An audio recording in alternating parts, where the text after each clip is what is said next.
Dobar dan i dobrodošli, moje ime je Ivan, u ovom sniku ćemo pričati o tome kako da se zategnemo.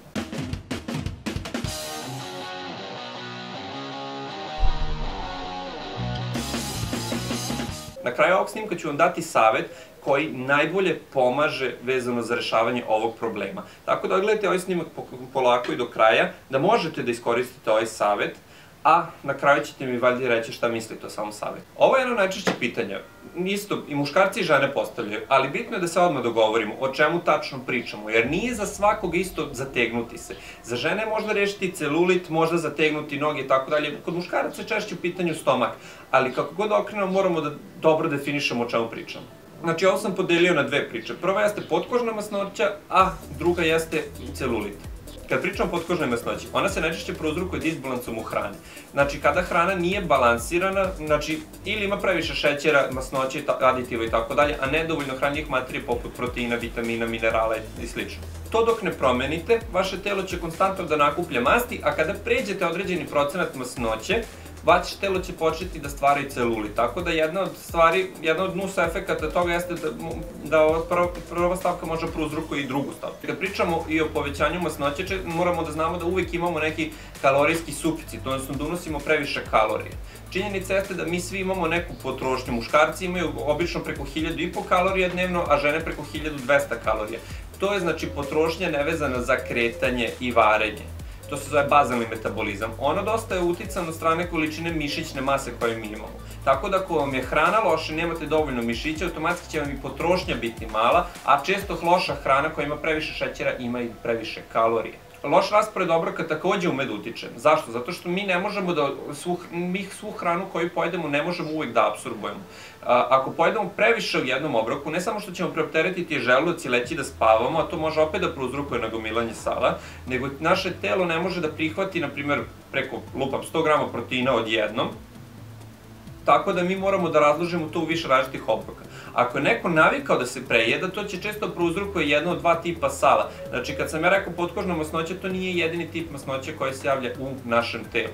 Ima više različitih stavova povodom ove teme. Ja zastupam školu koja kaže da trebaš više obroka da unosiš i svako treba da ima minimalno 5 obroka po danu.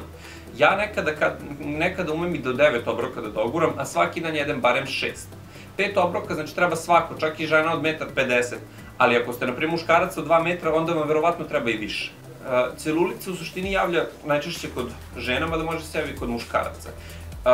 Genetika određuje to gde će tačno sami ti džepovi sala i vode da se javljaju, ali džepovi su najčešće prouzrokovani tako što se javi tanak sloj kože koji je pod pritiskom od strane nagomilanih ćelija, masnih ćelija i same vode. E sad, kad pričamo o tome zašto se javljaju ti džepovi, postoji više različitih stvari. To je uvek se nešto novo otkriva, uvek se nešto 500, 600 javlja, tako da sad ovo što vam kažem možda za 10 godina i možda i neće važiti, ali trenutno najbitnije što znamo kao problem činjenicu jeste da je unos vode jedan od najbitnijih faktora kod celulita, zato što sama voda daje elastičnost koži.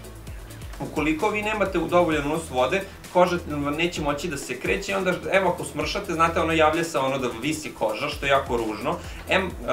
Koža ne može da se oblikuje dovoljno brzo prema promenama tela i javljaju se tako deformiteti poput celulita. Isto tako, ukoliko ne unosite dovoljno vode, telo će početi da skuplja vodu. Ulazi isto kao i kada ne jedemo dovoljno, isto tako kad ne pijemo dovoljno vode, telo ulazi u fazu straha i počinje da pravi rezerve. Tako da, ukoliko ne pijete dovoljno vode, čuvat ćete samu vodu i doći do toga da izgledate kao da ste se jako umastili, ugojili i tako dalje, a možda je to samo opet voda. Šta je još bitno da znate kod celulita? To je masno tkivo i voda. To je jako teško da se prokrvi. Kada imate lošu cirkulaciju u nekom delu tela, ono je podložno da natekne. I onda dolazimo do tog nagomilavanja, evo pokazat ću vam sliku. To Amerikanci vole zovu kao švapski sir, ja ne znam, ne bi ga tako pisao. To je meni jako ružno. Umoranđena kora. Da, super. Ovo je otprilike osnovne stvari vezano i za potkožnu mast, ali i za celulit. Kao što sam obećao na početku videa, dajem vam sada jedan jako dobar savjet kako možete se boriti protiv ovog problema. Ovo će vam pomoći da ubrzate svoje rezultate. A, ljudi me često pitaju, znači, treningom da li mogu da ubrzam svoj proces, da li mršavljenja, da li rešavanje problema sa celulitom, da li mnogi drugi stvari. Da, možete, ali nije svaki trening jednako dobar, niti svaki trening dati rezultate koje vi hoćete. Šta je bitno? Kada hoćete da se zategnete, zategnutost vam daje mišićna masa. Vi ukoliko nemate mišić, nema šta da vas čini čvrstim, nema šta da vas čini zategnutim. Tako da, vežbe snage su najbolje vežbe za rešavanje i celulita i masnoće.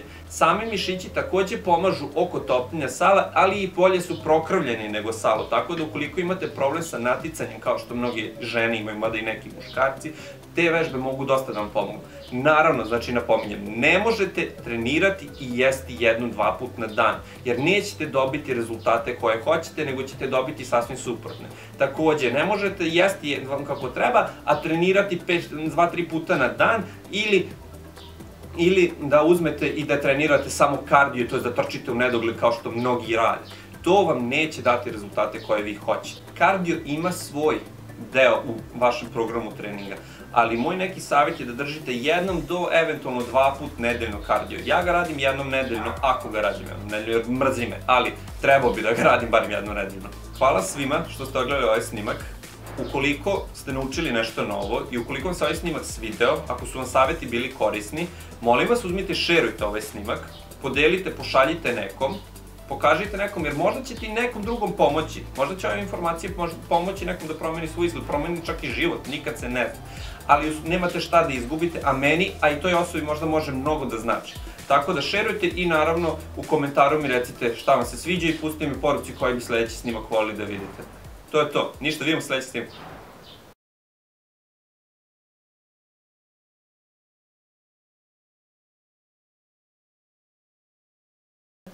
Da, kao ne možete da jedete dobro, da trenirate 2-3 puta na dan. Pa, znači, previše treniraju. A to se treba da... Dobro. Hvala. Ostavi neku grešku da ima šta da mi zameri. Pa...